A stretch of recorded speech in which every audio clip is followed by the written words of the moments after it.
Hello everyone, thanks for pressing play. You are watching a brand new episode of Talking Comics, ExcaliburCCGTV, where every week we come together to tell you about the great comics that are hitting the shelf for that week. This week being December 21st, 2016.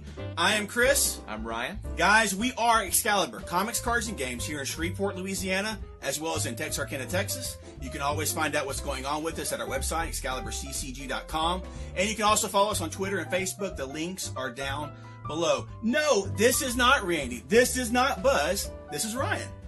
Glad to have you on the show, man. It's a pleasure to be here. Ryan, I had to get Ryan on the show for so many reasons. He's a great guy, awesome youth pastor. We go to church together and stuff, but he has recently dove headfirst back in to so many great comics as well. So he was excited to do the show. I was excited to have him on, so here he is.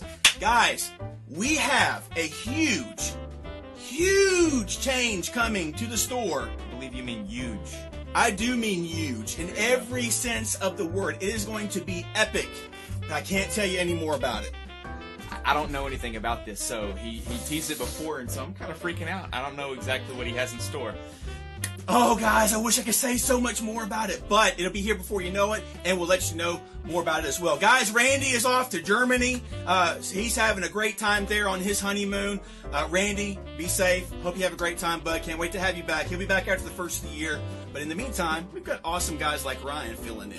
So, guys, we're going to go ahead and dive into the new number ones. Are you ready? I'm ready. All right, guys, this is the big one. This is the big one. People have been waiting for this. I think the internet exploded when it was announced, but DC is giving it to us. Justice League versus the Suicide Squad. Number one hitting this week. This is going to be a weekly series. I believe it's 5 or 6 issues, and we have Joshua Williamson and Jason Fabok on board here to tell you this story. The Justice League has discovered that the government has a secret black ops team doing black ops things and doesn't like it.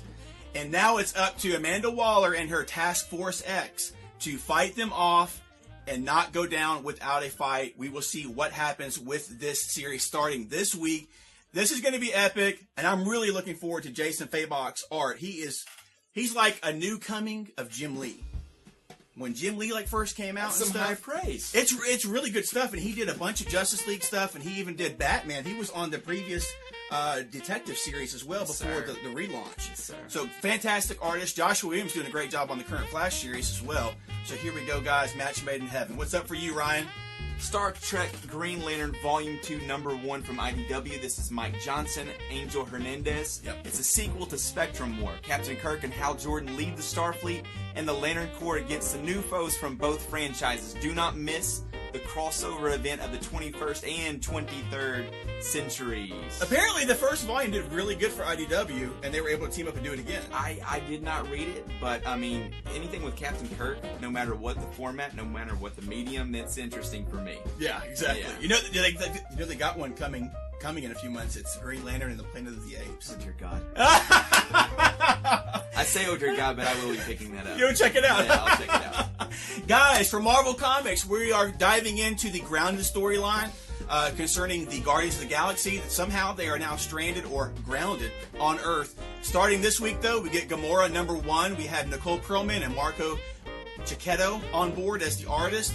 This heartless assassin is now putting her life on the line to defend innocent people. But what was it that transformed her from being a Thanos minion to what she is now, a champion to the powerless around her? We get to find out with this story of revenge and redemption, and we get to witness how Gamora earned her reputation as the deadliest woman in the galaxy. All right, StarLord number 1, Marvel. This is from Chip Zdarsky. Yeah. Zdarsky. Chris Anka, grounded storyline. Peter Quill might have been born on Earth, but he's been away a very, very long time. So how does a man go from soaring through the stars as the legendary StarLord to living with his feet planted firmly on the ground? He's a level-headed fellow now. What kind of job options are available for a guy whose resume mostly consists of guarding the galaxy? One thing is certain, Earth has a new guardian and also a new bartender. If all else fails, 10 bar. It's an obvious job to go into after guarding the galaxy. And knowing Peter Quill, he'll have all kinds of intergalactic bar tricks and concoctions that he'll come up with. So there we go, guys. Have fun with that. Guys, another one from Dark Horse Comics that was very interesting to me with the premise, Dead Inside, #1, by industry veteran John Arcudi and Tony Fejula on the artwork. But unbeknownst to me, apparently inside of prisons, if there's a murder that happens prisoner to prisoner, there's actually a crime force or a task force in place to deal with those things. And this series takes a look at the jail crimes division of the sheriff's office in Mariposa County as they investigate crimes that are committed inside the jails. This takes a look at Detective Linda Caruso as she goes to this one case to solve it, but then she goes down a rabbit hole and she finds out too much about her friends, her job, and even aspects of herself. Oh, self-discovery. Exactly, All exactly. right. So all you guys that like police shows or police movies like Law & Order, NCIS, American Crime Story, or Making a Murderer, this should be right up your alley. And John Arcudi has done tons of stuff for DC and Marvel and Dark Horse over the years. He's a great writer. He's done some seminal work, if I'm not mistaken, on characters like Deathstroke. So guys, this may be one for you to check out as well. What's up for you, Ryan? Mighty Captain Marvel issue number 0, or Z for you Canadians up there. This is from Marvel. Oh, there are some Canadians. Yeah, Robert. Hey, I'm glad to hear about you. I've spent the last 5 summers up in Canada. I love you guys. Exactly. This is from Margaret Stoll and Ramon Rosanos. This is Captain Marvel returning to her helm as Alpha Flight Commander with the world cheering her on. She's the biggest hero in the world, but has Captain Marvel become someone Carol Danvers no longer recognizes? Yes, stemming from the events of Civil War II that's going on right now. Yeah, she's being thrust into the limelight. Some uncomfortable ways, some comfortable ways. She needs some redeeming. I agree. Yeah. I agree. But I tell you what, though, with this 0 issue, Ramon Rosanos' artwork might redeem her enough because he has gorgeous artwork as well. Well, I really hope they can pull it off because Marvel needs all the help they can get right now. The gauntlet has been cast. Here we go, guys. But guys, one more for us to cover for this week. I know there's tons of you fans out there. Lock and Key, Small World, #1 drops this week. You guys know who you are. IDW is giving you another Lock and Key series by the original creators, Joe Hill, Gabriel Rodriguez. It's going to be a 6-issue miniseries. And we get to take a look at an impossible birthday gift for 2 little girls. Unexpectedly throws open a door to a monster on 8 legs. You never thought it'd happen, but the Eisner winning series returns to unlock a special tale from Key House's sordid past. I have not read any of Lock and Key, but man, those that have, they swear by it. They swear by it. I know like 3 people that do that. So all you Lock and Key fans, enjoy, have fun with that. Gabriel Rodriguez is a fantastic artist. So guys, those are the new #1s that we're covering for this week. We do have some storylines that we're going to dive into here from Marvel Comics. Of course, you got the big storyline going on with DC with the Justice League versus Suicide Squad, but now we're going to dive into some Marvel storylines. Ryan, what is up for you, sir? Amazing Spider-Man number 22. This is from Marvel, obviously, but it's a Clone Conspiracy tie-in. Miles Warren, a.k.a. the Jackal, has been a thorn in Peter Parker's side since college. What spurred his latest rebranding and master plan? You have to read it to find it out. Have you been checking out any of the Spider-Man stuff, the Clone Conspiracy stuff? I have checked exactly 1 issue out, but honestly, ever since they sacrificed Miles Morales on the altar of Civil War II, I kind of decided to check out for a little bit and wait to see what everybody else says. Yeah. Before I check into any of the Spider-Man stuff. So I mean, I know it's all over the place right now, but yeah, for right now I haven't. Tell me a little bit about it. Civil War II. Yeah. David Marquez's art's fantastic. Sure. Spider-Man clone, the Clone Conspiracy. Jim Chung's art's fantastic. Yep. So that's kind of where I am with all that right now. And with the Clone Conspiracy in particular, it's turned many heads. There's been many changes and things that have happened with the series so far.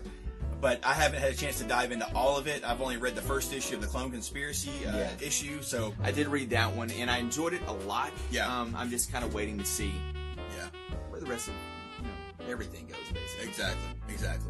Exactly. And guys, another tie-in we have this week, Uncanny XMen number 16 from Marvel, obviously. Inhumans versus X-Men tie-in. Have you been checking out any of that? Absolutely nothing. So, do you know anything about the Inhumans and the X-Men? Yes. Okay. Yes. Well, what has happened is that the Terrigen mists that create the Inhumans, that open up that DNA that's buried within them, is a cloud that has been going across the Earth. But it's incompatible with life if you're a mutant. It kills mutants. So now there's this big war that's finally happened between the Inhumans and the X-Men for survival that's been going on. And it's just started, the main miniseries has just started, Inhumans versus X-Men. And here we have a tie-in issue right here with Jean Grey and Phantom X facing off against the Inhumans' deadliest weapon yet, Karnak. So there we go. How excited have you been about all this? Like, how have you received it all? Because as somebody who's kind of going in blind to that storyline, I have absolutely no knowledge of it. I do appreciate the idea of it, and that Marvel doesn't seem to know what they want to do with the mutants in their universe that they still have, and they haven't really seemed to have a clear course for them for the past several years, especially when the movie stuff started happening, because they don't have the movie rights to X-Men. Right. So everybody speculates about what they're doing. They've dwindled things down. They've kept a few things. They're never going to get rid of Wolverine in any type of incarnation because Wolverine sells. The name X-Men sells in some capacity. But they've done some stuff that's just been kind of, no, this is not X-Men. Yeah. This is not what it is. So this particular storyline, I think, is interesting, finally giving the X-Men a purpose as far as I'm concerned. Right. Now it's about survival. And there's even more X-Men stuff coming at the beginning of the year. It looks like Marvel is getting their act together and actually wanting to put more effort and energy into these mutants. And we've got a Cable series coming, X-Men series coming, Iceman series coming, several different the blue and gold teams that happened back in the day when Chris Claremont and Jim Lee were doing it. Now that's coming back. There's going to be an X-Men Blue and X-Men Gold. So that's exciting for me. I'm going to be checking out a lot of that because that's my kind of X-Men from years ago. See, I love the X-Men. In the 90s, actually, the TV show is what got me into reading X-Men. And I loved it then. Yep. And the last few times I've tried to get back into them, it's just there's some sort of a roadblock for me. Yeah. To where I've just got this wall that just kind of comes up and I just can't punch through it. It just, something about Marvel's heavy-handedness really shows itself in the X-Men series. See, I think the last X-Men stuff that I really got into was when Joss Whedon and John Cassaday were doing Astonishing X-Men. Yeah. I loved that. Yeah. I loved it. And then it brought back Colossus, who's one of my favorite characters. But honestly, after that point, I can't tell you if, when I regularly bought X-Men. Yeah. I tried the latest incarnation of Extraordinary X-Men because Jeff Lemire was writing it, and he's one of my favorite writers out there right now, writing some fantastic stuff. I just couldn't stick with it. I couldn't. So I didn't, obviously. With the current Uncanny X-Men series that Cullen Bunn and Greg Land started off with, I checked out the first story arc of that, but then they brought in a different artist I wasn't crazy about. The last series, the last X-Men type of series that I really enjoyed and highly recommended to people was the Magneto series that was being done by Cullen Bunn and Gabriel Walter Hernandez, who was drawing it because it was about Magneto, and it was great. It was great. It's the same artist who's drawing that Vision series. Right. So that was like the last time I had any type of X-Men anything that I liked or recommended. That's depressing. So, it is depressing, especially with this being such an iconic team property, you know. So that's what that is, guys. Can we at least, when they do the next movie, can we actually have some yellow stinking tights? On who? On everybody? I don't know, obviously Wolverine, but I want to see some color. I'm tired of black leather. I'm tired of the no personality. I'm tired of it not being what it was that I grew up with. Do you like the yellow costume on him, or do you like the brown one? Man, I like the yellow. Do you? I like the yellow. It does work, but I always like the brown a bit more. Yeah. I don't know. It was just, but yellow is so striking. It just does something to my heart. It does, like the the nostalgia or something. No, it's the nostalgia, and I'm getting older, and so that's happening more and more often, I think. That's awesome. But, yeah. Hopefully, we will get that in the future. Yeah. Not in Logan that's coming out next year, but right. Maybe something when they finally get their act together. And anyway, so guys, those are the storylines that were covered for this week. Let's move on to some of our favorites. We're going to keep it brief this week. Ryan, what is one of your favorites that you're picking up this week? One of my favorites is it's Trinity #4 coming out this week. This is Francis Maniple. and he's writing, he's doing the artwork, and he's become my favorite artist by far. But Trinity, featuring Wonder Woman, Superman, Batman, issue 4 is Better Together Part 4. And if you haven't kept up with this series at all yet, it starts off with them having dinner, not as Superman, Batman, Wonder Woman. They're having dinner as Clark Kent, and basically they're having a family meal, and then it goes off into a weird area. And I told Chris I wasn't going to spoil issue 2 for him because he hasn't read it yet. No. But dear Lord, there was about 2 pages in issue 2 that literally gutted me, and part of it's because you relate to it, right? And I told him my favorite thing about Superman here with Rebirth has been the relatability of him being a father all of a sudden, because now he actually has a weakness. All the contrived weaknesses that Superman has supposedly had over the years, it always felt like they were making something up, right? Like it's like they had to make him less powerful somehow. But being a father, actually, it strips him of that invulnerability. Yeah. And issue 2 of Trinity was absolutely probably the pinnacle of that for me so far. But I'm looking forward to issue 4 just because they did take it. The series, or the run actually kind of took a turn with issue at the end of issue 2, and so now I'm really curious to see where it goes with it. But the trio's tribulations have turned, this is what you got written down here, so I'm going to read it, have turned the Black Mercy's gift into a world of nightmares that give birth to a horror that can only be called the White Mercy. And what scares Batman, Superman, and Wonder Woman could destroy the world. So obviously the stakes are high, but the art is absolutely amazing. Yeah. And Manapul's really coming into his own as well as a writer, not just an artist. With Flash, he talked about how he used to have some pacing issues. Right. Trinity has so far been so spot on that I couldn't recommend it enough. That's cool. So what you got? Do you know what the Black Mercy is? No. Remember what that is? No. Did you ever watch the Justice League animated series when it was on? A little. Just a little. Sorry, guys. And it's been in the comics as well, but they had a great episode in there where the Black Mercy was this plant, this black type of like rose-like plant. Yeah. That attaches. Okay, so to yeah. I didn't understand.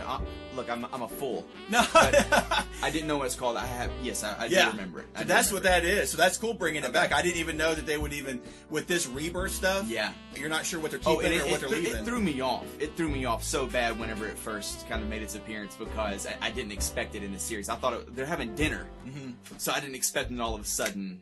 Yeah. See, I'm trying to remember exactly what I can and cannot say to you, because because I want you to read this so bad. I'll still get caught up. I promise you. One of my favorites dropping this week. I love the first issue, second issue of Thanos. Thanos #2 drops this week from Marvel. Thanos is evil. He's unstoppable. It's time to take him down. But my question is, who is going to take him down, or what is going to take him down? Because he is easily one of the most powerful characters in the Marvel Universe. What Jeff Lemire is going to do with this, I have no idea, but I'm looking forward to finding out what it is and how he's going to do it. I want more of this series like now. This is a Jeff Lemire series. I'm like, yes, let's get some more issues now. Yeah. But here we are with issue #2. So guys, those are some of our favorites. Let's dive into our pick of the week. The one comic book that you will not leave the shop without. If you could only get one thing going to the comic shop this week, what is the one item you will not leave the store without? Ryan, what do you think it'll be for you? How can it be anything else Other than Justice League versus Suicide? There we go. I have to say this is gonna be the same for me. I want to see. I think this is for Joshua Williamson. This is a huge platform for him. He's been doing independent stuff, and then he's just come over to DC. Got his feet wet here with Flash and Frostbite, a Vertigo series that he's doing with them. But yeah, I want to see how he sets the stage for Justice League versus Suicide Squad and how that goes. Yeah. So there we go, guys. Tell us your pick of the week down in the comments below. You know we want to have a discussion about it. And guys, look, Merry Christmas, Happy Holidays, whatever you celebrate. I hope you have a great week. This is going to be our last time to talk to you before Christmas. So, Merry Christmas, Happy Holidays to everybody. I hope you have a great time. Be safe. Don't drink and drive. Don't be crazy. Be safe traveling and all that. Now we're going to dive into our question of the week, which is obviously Christmas related, because how could it not be? It's that time of the year. Our question to you is simply this. What is your most favorite comic-related Christmas gift ever. Ever! It could be as old as when you were a child or as recent as now. It could be from last year or whatever. Your most favorite comic-related Christmas gift. Ryan, what do you think it's going to be for you? There's only one memory that I can go back to that I can think of. My family didn't buy me comic stuff from the age of probably 8 until, I think my wife got me something last year.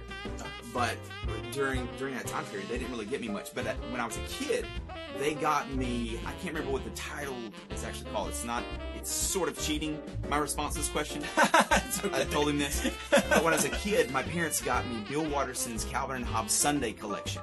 And this is whenever when he kind of got to a certain level of prominence, the Sunday papers just gave him full reign to stop doing the panels necessarily and just do whatever he wanted. Okay. So he had these massive images that were just laid out, and it was kind of this really cool format.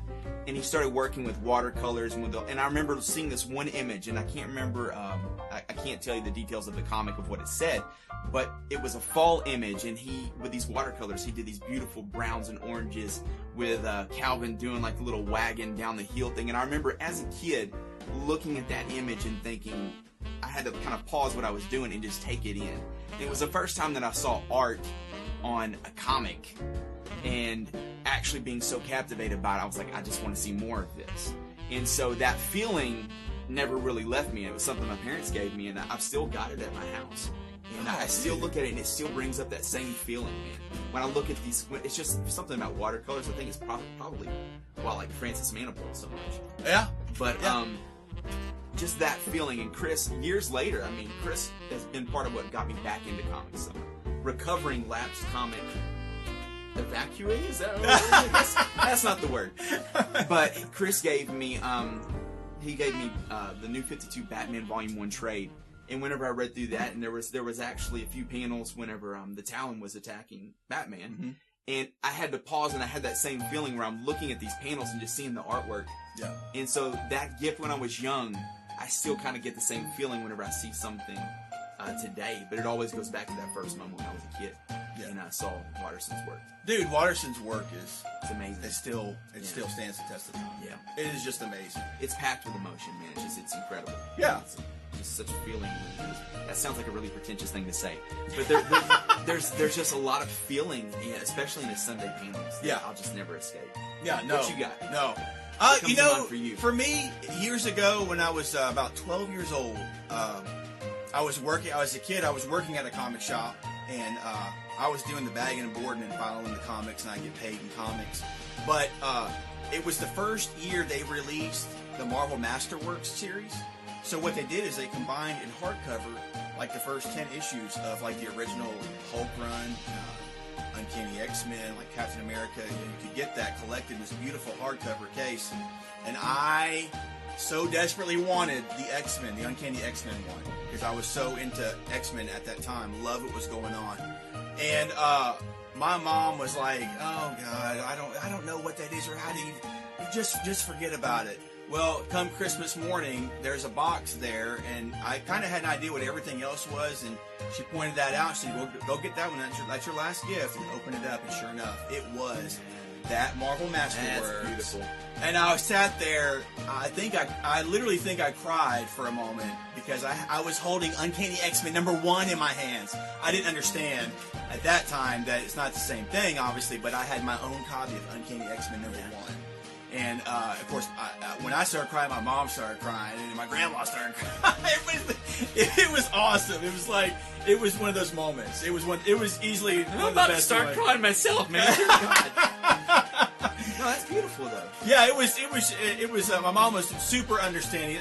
That was a whole ploy. She knew the comic book store owner, and she told me later. She went to him. He's like, "Hey, my son wants this. Help me get this for him." That's awesome. And he helped her out and got that. What a mom.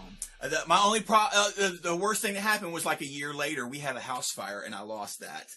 I lost that first edition volume of that due to smoke damage. It was just garbage after that point. That's heartbreaking. It was rough, man, because I was I loved it. But it is what it is. It happened, So That's what it was for me, guys. That's what it was for Ryan. So tell us in the comments below your most favorite comic-related Christmas gift ever. And Brad, take a moment now to show off some of your comic book themed Christmas tree ornaments that you get every year. I want you to show some on screen now. Brad, our guy behind the scenes, puts in all the awesome graphics and animations and stuff that you see on screen. He's really good work. Fantastic. We're so glad to have him. He has a humongous and awesome collection of different comic book Christmas ornaments and other pop culture stuff that he has. He makes his tree up with all that. Show some of them off, Brad. Show them off to the people they want to see them. So guys, that's it for this episode. Thanks for watching. Anything else to add, sir? Thanks for having me, man. No, thanks for being here. Go easy on me. I know you internet people. I know how you do. You millennials with your keyboards and your iPhones and all that jazz. All that jazz. We have an awesome community. You just did jazz hands. I did just do jazz hands. Don't try to slip that by me. I saw the jazz hands. Guys, Merry Christmas. Happy holidays. Merry Christmas. Take care. Be safe. Read some great comics.